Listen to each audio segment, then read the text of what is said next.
مشاهدينا الكرام في كل مكان، أسعد الله أوقاتكم بكل خير. متابعين الأوفياء، في هذا الخبر العاجل، شرعت اللجنة المكلفة باختيار الناخب الوطني الجديد للمنتخب الجزائري على مستوى الفاف في عملية فرز وانتقاء المدرب الأنساب لخلافة بالماضي على رأس العارضة الفنية للخضر. وتلقت اللجنة الخاصة المكلفة باختيار المدرب الجديد لمنتخب الجزائر لكرة القدم حوالي 20 سيرة ذاتية لمرشحين لخلافة جمال بالماضي على رأس الجهاز الفني للخضر. وذكرت مصادر مقربة لمنصة أوراس بأن أعضاء المكتب الفيدرالي للفاف سيجتمعون يوم 21 فيفري القادم بمقر الاتحاد الجزائري للعبة. وأكد المصادر ذاتها إلى أن الاجتماع سيتمحور حول تعيين المدرب الجديد للمنتخب الجزائري، فضلا عن التطرق إلى قضية الناخب الوطني السابق.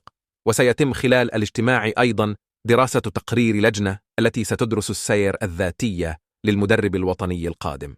ويترأس المدير الفني الوطني عامر منسول لجنة اختيار المدرب الوطني المقبل، كما تتضمن اسم الناخب الوطني السابق رابح سعدان، والمدير الفني الوطني السابق أيضا بوعلام العروم.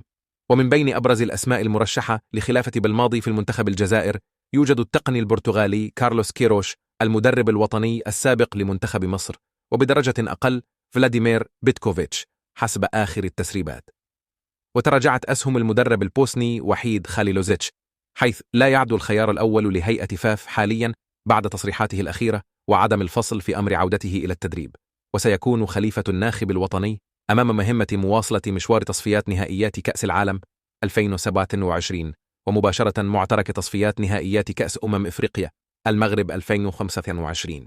وبحسب آخر الأصداء فإن المدرب البرتغالي كارلوس كيروش والمدرب جوسيه بيسيرو باتا من بين الأقرب لخلافة بالماضي على رأس المنتخب. ختاما، المرجو الاشتراك بالقناة وتفعيل زر الجرس ليصلكم كل جديد. أراكم في فيديو قادم إن شاء الله. إلى اللقاء.